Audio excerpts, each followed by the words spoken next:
Ready? Yep. Sweat Equity Podcast and Streaming Show. We're the #1 comedy and business podcast in the world. Yep.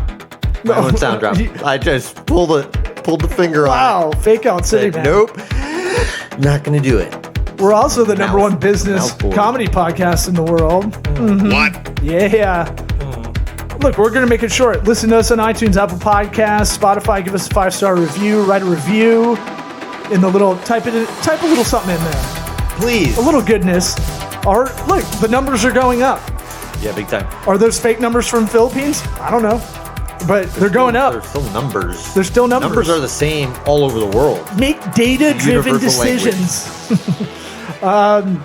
This episode is sponsored by Squarespace, the all-in-one content management system. That's CMS for you dorks out there. You can drag and drop and make your website. No programming, no code necessary. Give me money. You can. You also have integrations with Google My Business. Money me.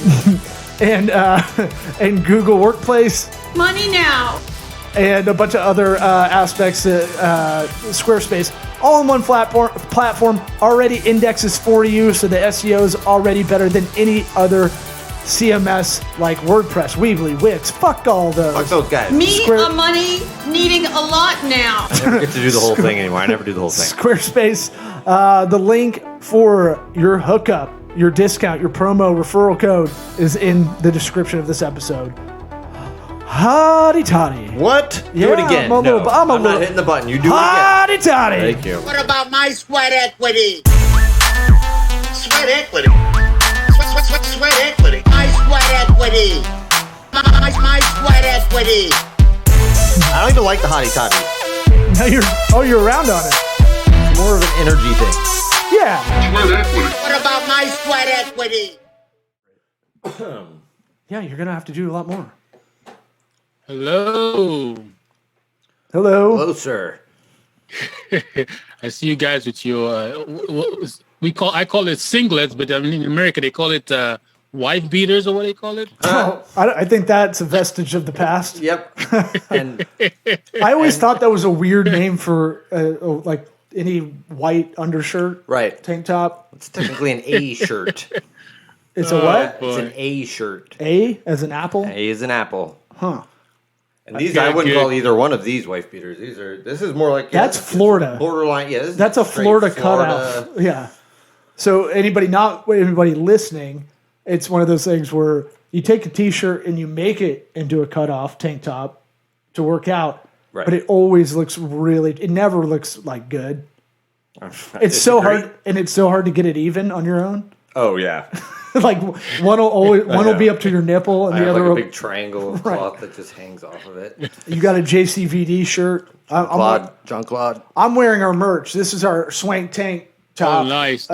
Yeah, I checked out on the website, so I saw it before coming in. We usually have people coming in very very rough, raw. Yeah, they don't know. They're like, "What is this show?" And you're like, So, did you get to listen? Yeah. Explain. Did you get to listen to any episode? So I did look at some of the episodes and just get the theme of what's going on. It's basically you guys are you said it's a small business comedy show. So I'm looking forward to get some laughs out there and also educate the listeners as well. Yeah, we want to be the anti-LinkedIn newsfeed, right? Where everything's like very PC, and when you really get offline and talk to anybody in business, it's the opposite. Right. It's OnlyFans. We want real talk about business. And, I think if we really push this genre further, I don't know anybody else doing this genre from the stand-up world, at least in podcasting. Me neither. Yeah. And then the business side, we're not Gary Vee. You got to get in there and you got to hustle. Yeah. We get tired. You see, I like the Jets. I love Sundays because I know Mondays around the corner. We don't have Adderall pumping through our veins naturally. You're going to break down. You're going to break down very easily if you do all that stuff. Let's start. Let's we're rolling. By the way, I don't know if right. I saw it was being recorded, so I'm like, okay, let's go ahead. Yeah, we like to keep it works and all. We'll go with our main question first, and then kind of work our way to talking about the sweet process. What advice would you give your 13-year-old self? My 13-year-old self. You can travel back in time in a Bill and Ted telephone booth. You can go back in time. You can get yourself by the lapels or the polo golf collar, and you can tell yourself something. Is that a country club? Yeah, it's tricky because if you believe in that whole thing of how time is, it's not like future, past, and present. It's more like a circle. If you go back in time and make certain changes in terms of telling yourself certain things, I wouldn't be here today. So wait, I believe I will cease to exist. You're butterfly affecting us on the answer? No, I like that. Yeah, because your decisions make you where you are today. So if you impact those decisions, you will end up not being where you are. At least this iteration of where I am today, or this version of where I am today. Yeah. CCAT. Can't change a thing. Yep. And What so was we can that? get really No we one can says get that. really crazy with this, because I also believe there's multiple different versions of us in different instances of different universes, as they would Oh, like to hell say. yeah. Let's talk multiverse. Yeah, let's get So some string it's- theory. It goes crazy like that. Yeah. So All right. So Sure. what do you? Well, you can't bury the lead. Oh, yeah. What do Give you? us more. What do you What are your believe? thoughts? Do you believe there's multiple versions of us? of course. I mean, even I believe. Okay, if you allow me to talk about my beliefs, I believe in God, right? And so if you're a God, knowing that human beings are potentially, flawed creatures, will you just create one version of them? I doubt that. You'll create multiple versions and let the different versions play out and see which one gets to be what you want it to be. Is there? Hence, You know, multiverses. I never thought of this until now. Is there a God for every universe? And then there's a God Yeah, but- convention. There's a When God we of start gods. going there, it goes above my my pay grade. So I don't know, but I just assume that you have the whole idea of deja vu, where you feel like you've done something. How does that happen? Some people say it's probably because there's some connection to an instance of you who has done it somewhere else. So I want that to is believe all that. a bunch of Why not? theories. Yeah. Well, I want to believe that. Why not believe it? Well, because I think it's want to sound stupid. no, it's more likely that it's something your brain. It's more psychology based probably than anything else. It's more likely. It's How do you know? I'm saying this is my The most thought. likely thing is this. We're all on a computer right now. I'm not saying in an That's the absolute. most likely thing. I'm not saying in an absolute way. I'm Or saying we could be in the Matrix. too. Exactly. That's And what we. I all mean, plugged that's in somewhere. that's a fun more than idea. likely. What are the odds we get born into? Well, look at all this technology around us. Well, Come on, All right. stupid. Look, I'm not saying in an absolute way, like this is how it is. I'm saying this is my thought process. It's more likely it's my psychological thing of me thinking I thought it earlier. I'm dying now. No, I think it's Replace the me. ability to see the Replace me. useless future and just remember that you saw the future and you're like, damn it.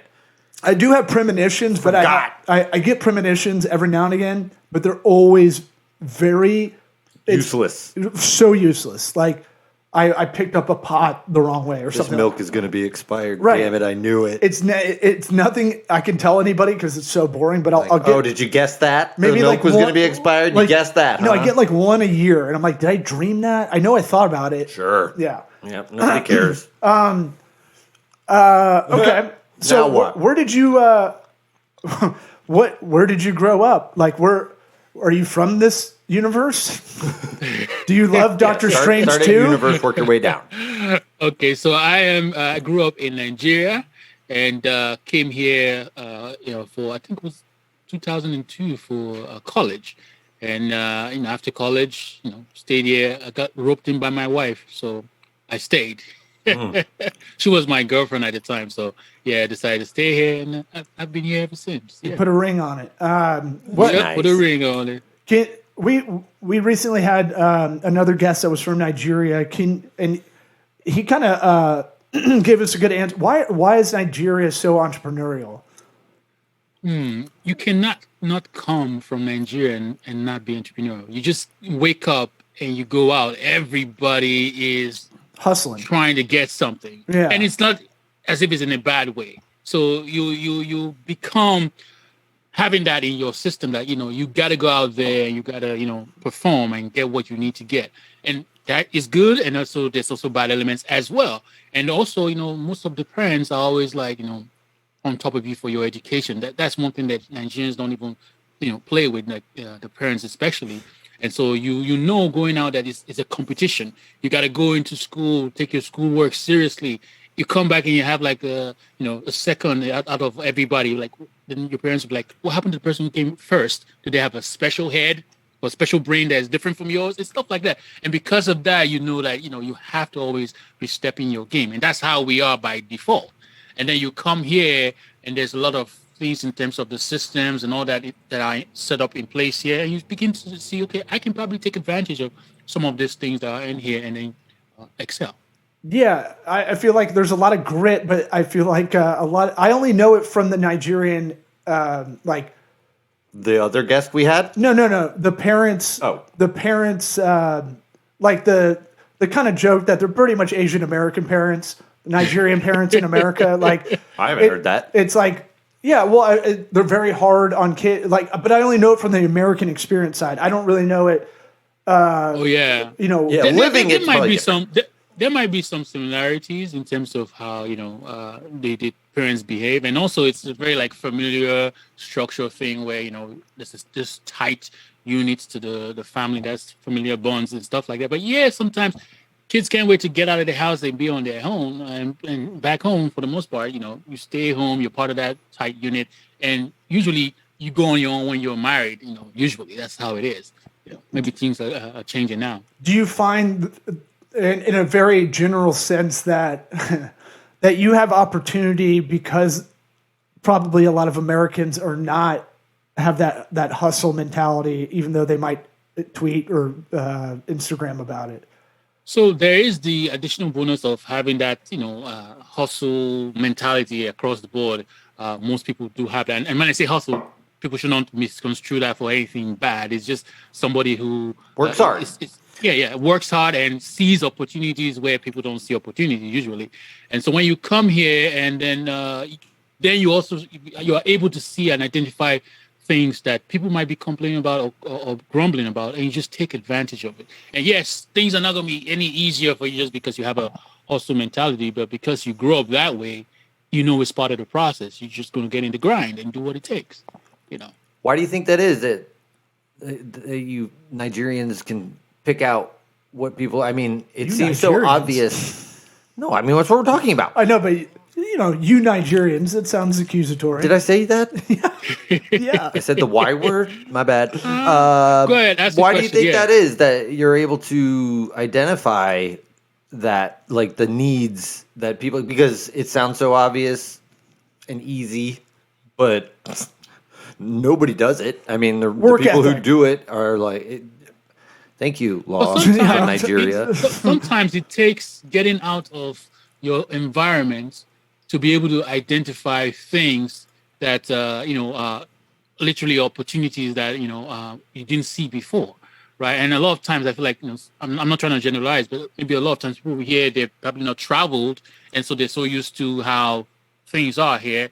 But, by exposing yourself to different cultures and different places, you begin to see opportunities that you might not see. So that helps for the fact that, we're coming here to a whole new different land and you're seeing a whole bunch of opportunities, but it's because you're, coming from a different background, coming to a new place. And so your perspective is totally different on how you, engage stuff. So that helps too. We share a previous client, the Rasmussens over at Implant Periodontal Therapy. Periodontal, yeah. Mm-hmm. They have a video testimony on our website, yeah. Yeah, no, I was on your site checking it out, sweetprocess.com if anybody wants to look at it. But but it's I thought that was the other. Okay. Yeah. So this is I was actually doing some pre-production work and looking you up. I think when we had you 30 seconds before the show originally scheduled earlier this month, I was doing that research and I was just checking out the site and I was like, oh, that's interesting. Yeah. I helped them, I think probably like 2016. But oh, nice. So small world. So tell us about Sweet Process. I'm guessing you're a work methodology guy. You're an ops guy. You're automation kind of dude. No, not any of those things. I'm just basically Swift Process. It's a software that basically makes it easy for entrepreneurs, basically management, even the managers, and even employees on the ground to come together online and collaborate on documenting procedures, processes, and even policies that show how work is done. So that's one single source of truth where people can go online to find instruction on how work is done. So that at any given time, someone wants to do work and like, how do I do this? Instead of spending time trying to remember how it's done, because that happens a lot, or trying to bug somebody else to find the information on how to do the work, which now it's harder to do because people are working remotely. You just go to one single place and you can find the answer. And on top of that, employees can never say, I don't know how to do the work, because before you assign a task to them, it's based on an underlying procedure that you've documented. So as they're doing the task, the instructions is right there in front of them. So management blueprint, process blueprint. I will be talking to you after the show. Yeah, I mean, look, every small business deals with this at some point. You know, if they make it to a certain growth phase, and they all fuck it up, and it's like, and how do we do this? Well, they're not here today; they're sick. Oh, right. Oh, okay. I guess we just don't do it then. Or more than not, I've experienced the owner knows how to do it. You got to figure out how to extract that out of them if you're a good employee under them. The knowledge gatekeeper. Right. But I'm like, what if that person gets hit by a bus? Yeah. And if that person leaves the company, that whole knowledge is gone with them. And on top of that, think of it from the perspective of someone who's new coming to the company and they don't have anything in place on how to, ramp up. And so onboarding becomes a nightmare. So there's so many different reasons why, you need to have, stuff like this where documents are, procedures are in one place. You can go find them. From a standpoint of the worth of the company, if you were an investor trying to buy a bunch of companies in the same industry, which one will you prefer? The one where if the owner leaves the company, everything crumbles, or the one where everything runs very well without the owner, because everything is documented. People know exactly what to do. You can replace people when you need to replace people, add people, because everything is all documented. So it brings this value to that as well. Yeah, it's hugely valuable. Like, just like what you said. Oh my God, I'm like, my mind's blown. Can we get a live demo? How do you do this? You can try it for free on the site, sweetprocess.com. It's the thing of, here's how I go about it to incentivize myself. I don't want to have to create, I template as many things in my life as I can, right? Of course. And once I started thinking about it in that way, it will free you up to make those creative business solutions or creative. Like creative. Like relearning stuff over and over again is not helping. Right. I constantly put stuff in Evernote, like, here's how I did this. Or at one time in our office, I used to just, as soon as I figured something out that was difficult, I'd record me on Zoom, just showing myself how to do it. Speaking of time travel, like the future me needs this. I know that. And or if Eric needed to know it, I could just send him that in this is how you do this kind of code. Wouldn't work. I'd just ignore you. Right. Even if I hit play. That's a management problem on an intrapersonal level. But but in a project management system where we're all kind of, if we are all working remote, you have to have all these things set up. And if you've been on the other side of it where you're trying to figure something out to help the company systematically, you might not know where to start. So is this like a knowledge base meets like kind of expert kind of community? Is that kind of? I would say it's more of a business process management software, because for the most part, if you don't have basically an understanding of how you do these repetitive tasks, meaning that you've done this task and it's something that you do on a recurring basis, then it's something you now need to have a documentation for, like procedures for, and you can then put it into a software like ours. But if it's something you're doing like once and you never do it again, maybe that you use like a project management tool for. So there's to a large extent, there needs to be a lot of these tasks that are recurring and you do quite often over and over again. Hence why you need it documented. One of the things I would love to do on this call, if you permit me, is teach the listeners a framework on how to even document procedures, regardless of whether they use reprocess or not. Yes. That way they leave the okay. If Nerd you're ready, time, we can- fantastic. Love No, it. no, we love it. I'm Yeah. definitely down. Give us some Prince 2 work methodology. Yeah, I know my shit. What's up? Okay, so first of all, the listener who's listening to this, I'm assuming it's the small business owners have a bunch of employees, and you're trying to scale the company, and you're in a situation where you might be a bottleneck. Where Here, let me do this let me make a wide net for the whole audience. Okay, You should process everything in your life, right? You might hook up with someone.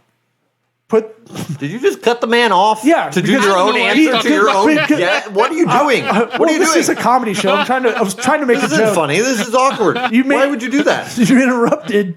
No, go I ahead. didn't interrupt Fine. this. Fine. I Go ahead. interrupted your interruption. He yeah. was saying, I'm pointing this towards small business owners, and I go, let's and I go, cast a wider let net. me tell you your answer, sir. No, I'm trying to make a case for making processing in your life for everything. Yeah, you already said that. Okay, It wasn't necessary to cut the man off. I was going to make a jizz joke, and then you just stomped all over Okay, it, and well, it's gone. no. now I want to. No, it's gone. No, you don't deserve now it. this joke You better. neither of you deserve No, it. it better count.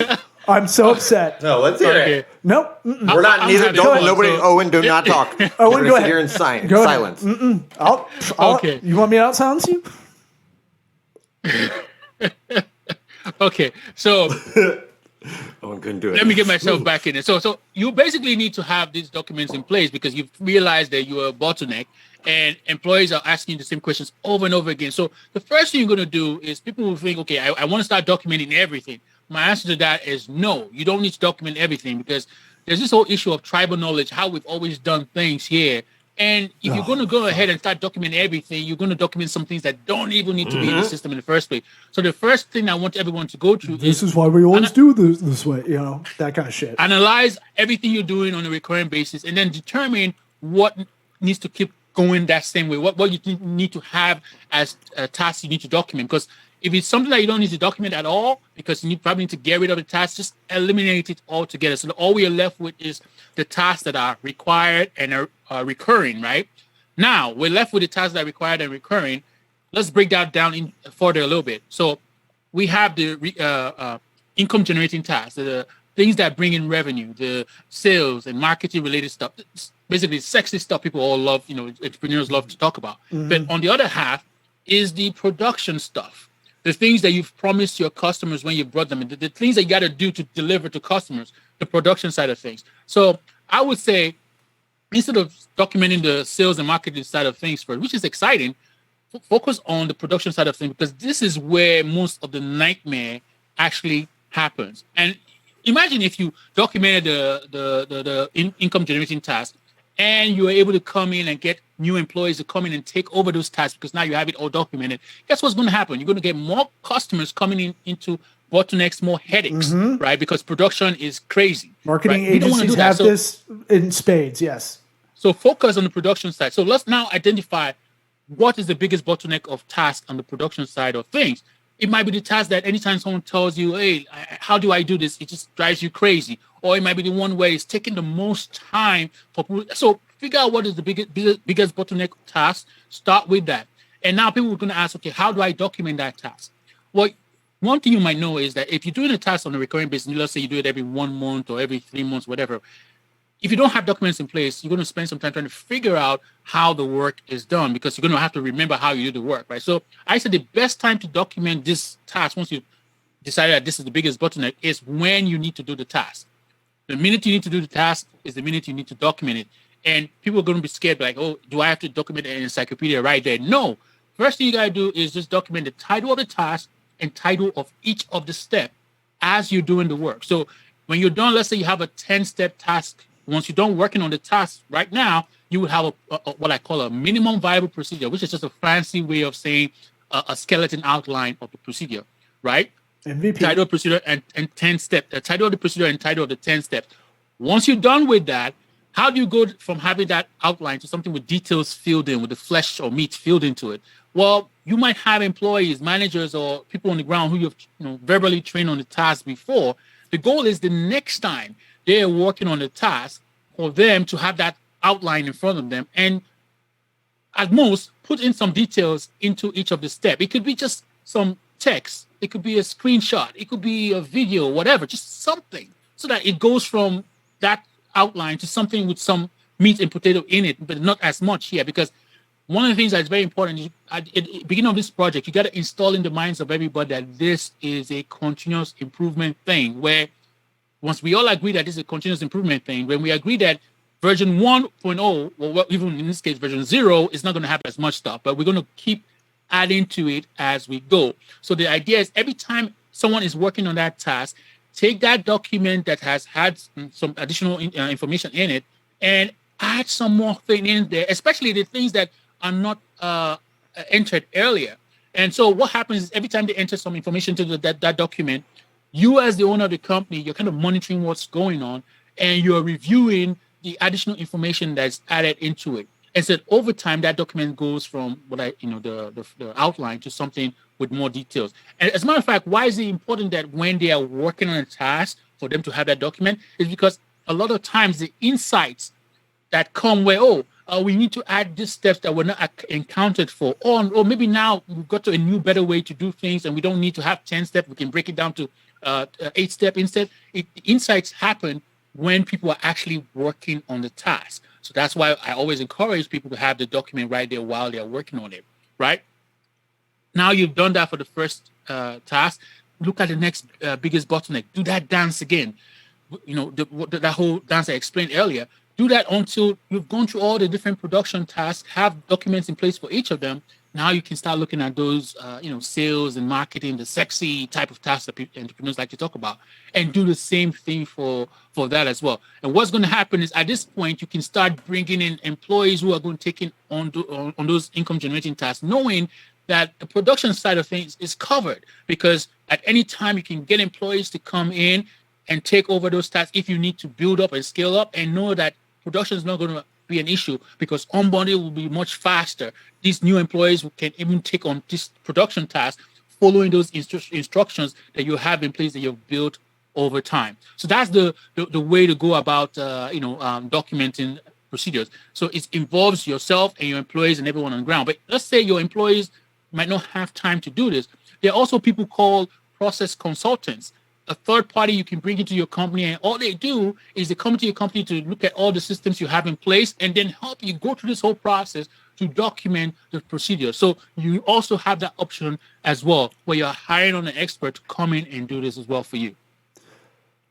How does that look with Suite Process? What does it look like at the end? Do you use video? How crazy do you get with it? So great question. So one of the things we did when we first started Suite Process was, before we built, this was back in 2013, before we built it, we wanted to make sure, because there's a backstory as to why we did these interviews, but we did some interviews with about over like 50 or so potential customers. We were trying to understand the problem that it comes to when employees, when owners of business are trying to get employees to collaborate to document procedure. What are the challenges or the roadblocks they experience with this stuff? So we took all our findings and used that as the means to build the software. So first of all, the thing needs to be simple and easy to use, because let's face it, documenting procedures is not the most sexy thing to talk about in business, right? So now if this thing we know already going in is not the most exciting thing, it's hard to use because your software is hard to use, you're not going to do it. So number one, the software has to be easy to use. Number two, it needs to be a thing that employees, everyone is empowered to be part of it.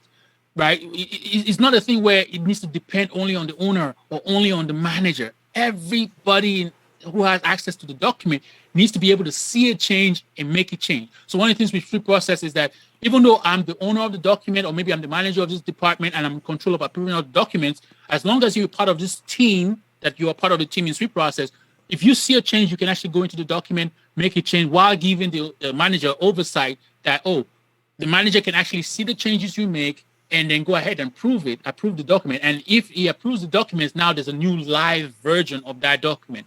And even when employees are working on a task based on an underlying procedure, if they come across something that was not covered or encountered for, they can passively pass that information back to the manager and say, hey, some step here didn't have this information. And while I'm on the field, on the ground here, I'm seeing something that we're not encountered for. The manager can go ahead and take that feedback, make the updates to the underlying procedure that the person is using to do the task, and that will be updated. Or the employee can be proactive instead of, passing the comments back, and just literally click a button and go into that document and make the changes. Take screenshots, take videos. So another thing we learned, and this is very important answer to the question, is that people learn in different people have different styles of learning. Some people learn by reading text, by reading. Some people learn by listening. Some people learn by watching YouTube. Watching videos. Some people learn by actually doing the work, kinesthetic learning, where you learn by doing. Yeah. So one of the things we had to do was whatever you have inside of Sweet Process, it's flexible for you to create it in a way that appeals to all styles of learning. So you can have text in there, you can have screenshots, you can have videos, and even importantly, people who learn by doing, you can actually assign tasks to them so that they can go on there and start doing real work, and the instructions are right there in front of them, and they're practicing their way to learn how the work that they're about to do is done. So all styles of learning is important for the software to cater to, and we incorporated that into the software as well. That's cool. I just got an email from the Sweet Process team. Yeah, we signed up while you're giving the whole. You did that. Yeah, but I want to check it out. Ninja stuff by Owen. Before we let you go, and that was great, by the way. Owen, you're not an ops guy, It sounds a lot like ops. or traffic or protocol or And I could tell you how I came across Please. Build with Sweet Process. So first of all, naturally, I'm someone who I like to watch how things are made. So people might see some like food now, whatever, and get excited by the food. I get excited by the how it's manufactured, the process for the making supply chain. Yes, that's. I think about that like when I pick up produce. I go, this traveled through 5 different entities to get to here. Right. How are they making money off of this? Right. I go to a restaurant or like a hotel and I get a lovely experience. Like I'm like in my mind, I'm not wowed by the experience. I'm like, what did they do to make this happen? So that's the way my mind usually works. I like to know. Then you find out it's like a heroin addict chef in the back. Oh, I don't do that at restaurants. I'm like, you guys, whatever. You guys, whatever you do, you do. It's the one place I don't do it. Look, Applebee's, I get my fajitas. It's a power move. That's all. That's all I need. I'll watch the guy at the loading dock at Target, but I won't do restaurants. So why I mentioned this is that before Sweet Process, I used to have an agency where I would provide entrepreneurs here in the U.S. with back office staff from the Philippines. And, they would read these books like The 4-Hour Work Week or The World is Flat, and automatically just imagine that, they can get someone from a different country, different culture, different time zone to just come in and magically, rainbows and fairies and just do all the back office work. So we had to spend the time to educate our customers that, hey, in order for them to do the work the way you're currently doing it, there needs to be time spent documenting how the work is done currently, and then we can take it from there and figure out ways to improve it. But one of the issues I was having then was the software that was in place to do this was either had to use the enterprise level tools, and so it was difficult for everyone else to use, or the client, or we were hacking together a bunch of different tools. Long story short, I went on a podcast. You might know Mixergy, Andrew Warner's podcast, and I did an interview talking about similar what I was talking about here, like the framework for documenting and all that. My co-founder from Australia, Jervis, listened to the podcast, is a programmer. He said, hey, I love what you're talking about. I have this idea of a software I'm trying to work on. And I said, dude, instead of just telling you how, the pains I'm having trying to do this for my customers, why don't we go ahead and build the software together? And so that was the story of how Sweet Process got started. But I wanted to give you I love the listeners like the full story. Yeah. No, well, look, you're one of the best guests we've had because you went through everything. I might print the transcript out and study it. And we have shared frustration of working in places where it's like we have no process. Like, please, someone I don't want to have to ask you for something I didn't know was going to come up. Now, my last question. You got something? No. Last question I've got is, you're basically implementing a habit in people, right? When they use your software. Of course. How do you get them to do that? Because it's like this. It's like making a rule like if anything's on the ground, don't think about it 5 times before you pick it up. Just get in a habit of picking it up, right? That's something I've had to train myself, right? That's something I'd write down in the morning to train myself sometimes to get in that habit. How do you get people to take that extra half second to think while they're doing a process to document it? Okay, so first of all, there's been studies that say a habit takes come into form or shape in the person's mind after like a bunch 90 of weeks days, of what I've 90 heard. days, right? Yeah. Of doing something. So if you know that that's the science behind it, you the manager or you the owner, whenever an employee comes to you and say, how do I do this? The answer is, have you checked Sweet Process? Well, if you've not checked Sweet Process, that's the first place you should start, right? And they go into Sweet Process, type whatever query they think, how to do this, and it pops up to them. And now it's in their brain that, okay, I don't go to meet my manager or my boss anymore for something. I have to check Sweet Process first. Over time of doing that over and over again, it becomes a thing where they now know, if I don't know something, I need to go to the one source of truth to go find it. And guess what? Sweet Process, the way we build it is such that, when you keep searching and you find something, they can see what people are searching for, so they know, which things are getting people's excitement and things they could improve on. But when they go look at the data and see, okay, what people are searching for and not seeing, it's also an opportunity for the manager to say, hey, people just search a bunch of things just now and didn't get any results, right? And we're training them that go to Sweet Process first, right? Now that's now a trigger for the manager to know, hey, I need to go and create that document, because if it's so, it was so important that the employee had to ask, not ask them, but go in Sweet Process to ask and search for it and didn't find a result. Now I got to go. My task now is to go and build that document.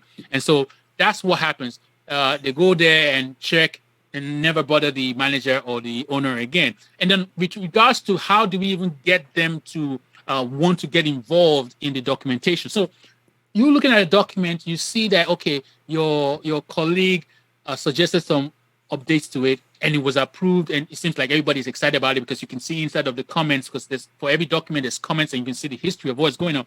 If you're saying that this company is a place where people are all encouraged to be part of the innovation and encouraged to be part of updating stuff, as you are reviewing these documents, you would at a certain point get an aha moment while you're doing a task, and you will be encouraged to go in there and do yourself so that you can have your own say into what's going on the work that you guys are doing, because all your work is documented. Now you can go in there and make changes yourself as well. So this allows people to change the habits. All this together. You guys should have T-shirts that you give to the manager to say, have you checked Sweet Process? Yeah. I've definitely been that guy where you're like, did you look at the thing that I put in there? Posters, mugs. You feel like a dick the first couple of times, but it's just like... The decision makers love that. It's almost for a habit for yourself. But we'll have to... We got to go, but it's one of those things. You came up with a better tagline for your own site. You're the one source of truth. That's got to be your tagline, right? Mm-hmm. Like you said it. I mean, you said it kind of like with real passion behind it. That's why I'm like, I'm looking at your site. I'm like, I'd put that tagline right next to the logo because it is. Yeah. I mean, that is a centralized knowledge base, right? Of course, of systems. Thanks for coming on.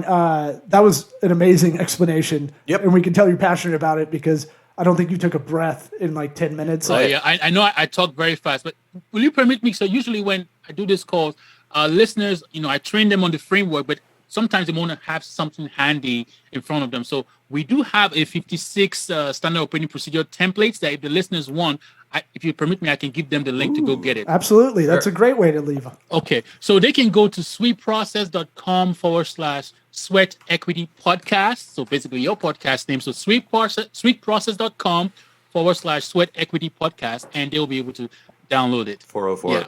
Yeah. Did I type it? It's 404 right now because I've not created it, but after this interview, it'll be live. Well, Eric publishes things right away, baby. So it's gonna be live. All right, make it live, baby. All right, do it live. That's what I would. We'll do it live, Owen. Mine's way better. Thanks for coming on. Do it live. Oh Fuck yeah. it. Thank you very much. Owen. Bye.